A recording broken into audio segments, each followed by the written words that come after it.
Let's start from the origin. Picture a silent arena where every idea you think is being recorded, broken apart, and silently evaluated. Imagine a dim hall where an unseen crowd observes your slightest expressions, your pauses, your self-doubt.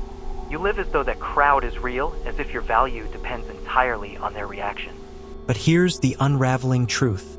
That crowd doesn't exist. It never did. You were performing for ghosts of your own invention. So why are you still acting like your life depends on an imaginary panel of judges?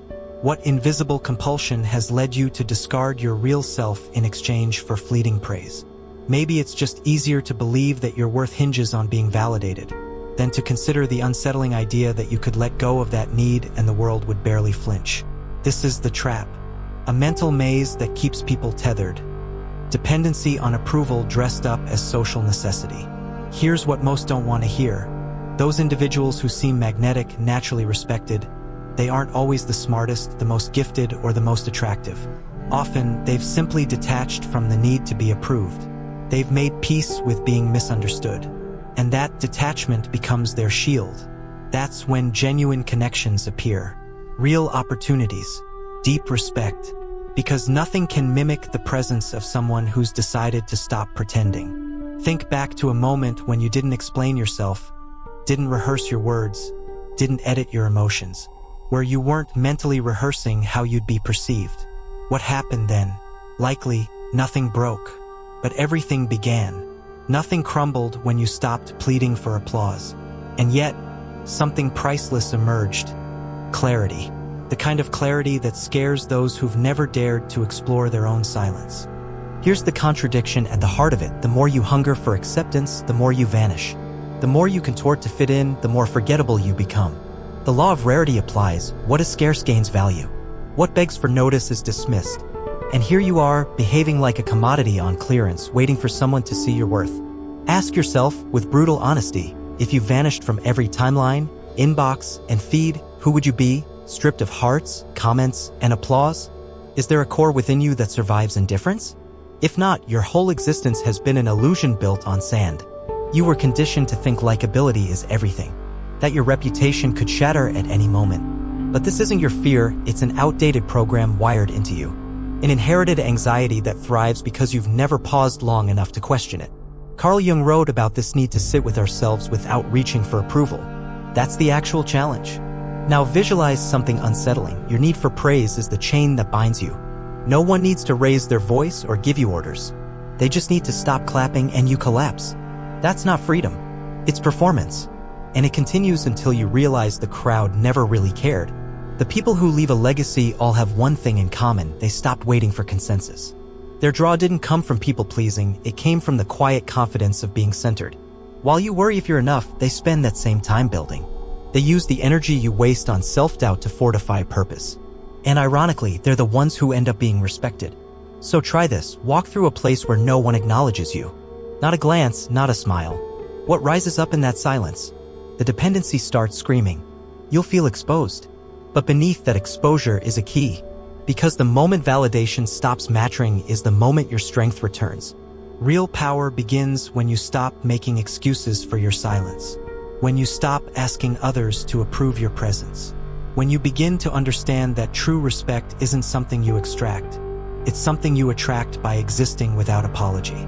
If you want a different life, you must first confront the craving that's been silently controlling you.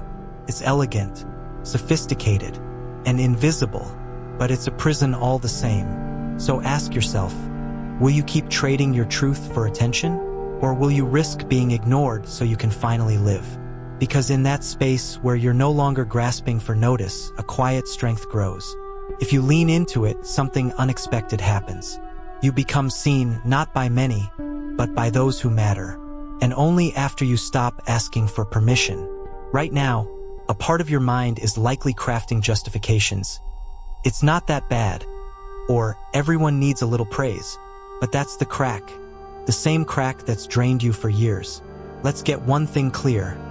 Expressing your truth is not the same as handing your soul over for approval. One is brave. The other is surrender. And here's the dangerous truth. When you show others you need their validation, you've already told them you can't define yourself. You're advertising your fragility, and some will exploit that. Why? Because the human mind is obsessed with status. Evolution taught us that belonging meant survival. But today, it means keeping up a role that exhausts you. The price? Peace. You lose your center. You forget what it's like to move through life on your own terms. You hand over pieces of your identity like chess pieces in someone else's game. Every time you bend yourself to fit their mold, you sacrifice a move. Eventually, you're not playing your game anymore. You're reacting to theirs, and they can see it. They'll feed you little scraps of approval, knowing it's all it takes to keep you hooked. This is the root of unbalanced relationships, of workplaces that suffocate you, of decisions made from fear, not conviction. Now ask, what happens when praise becomes your oxygen? You lose the ability to breathe in solitude. Your thoughts become filtered, your instincts muted. You bury your own voice beneath the urge to fit in. At that point, you're not living, you're mimicking. And here's the twist. Your approval addiction funds an entire industry. Social platforms, self-help scams, curated lifestyles, they all exist to keep you feeling not enough. The question becomes, why is it so terrifying to not be applauded? Because your sense of self can't stand alone. And that's the root. As long as you need others to reflect your worth, you'll live in a loop of insecurity. Always tense, always waiting. But imagine the opposite. Imagine continuing your path without a spotlight, without any hand claps. If you'd stop doing it, it was never purpose, it was bait for affection. But if you'd still show up, still build, still create, that's your freedom. And here's the bitter truth. Those who crave approval are the easiest to manipulate. Just take away their audience and they fold. But what if you decide there is no audience? What if your life becomes your own private stage? No curtain, no script, no spectators. Now, no one can direct you. They can like you, hate you, or ignore you, but they cannot control you. That kind of person is rare and powerful. The kind of person who lives without waiting to be introduced. If you've made it this far, it means part of you already suspects this message isn't casual. It's disruptive. It shakes loose the question, who were you before you were told how to be? So here's an invitation. Turn your life into a quiet rebellion. Not of detachment born of bitterness, but of clarity. Walk like someone who isn't waiting to be understood. Like someone who's no longer fragile from silence. When you stop being a mirror for others' expectations, people notice. Some will be shaken. Others will try to shame you. But that's just noise. You've made a pact. No more selling yourself for scraps of recognition. Will it be easier? No, but it will be real. You'll stop waking up afraid of being discovered. Because you're no longer pretending. That decision, small as it seems, is a quiet revolution. Nothing shakes a culture obsessed with image more than someone who chooses honesty. And those who live this way, they don't need to speak loudly. Their presence speaks for them, and they become impossible to ignore. So take this with you. The next time you hesitate to be yourself, remind yourself that you owe no one a performance. Life is too brief to play roles in other people's stories. And when you find yourself alone in silence, don't flinch. That silence isn't emptiness. It's where your voice has been waiting. Start there.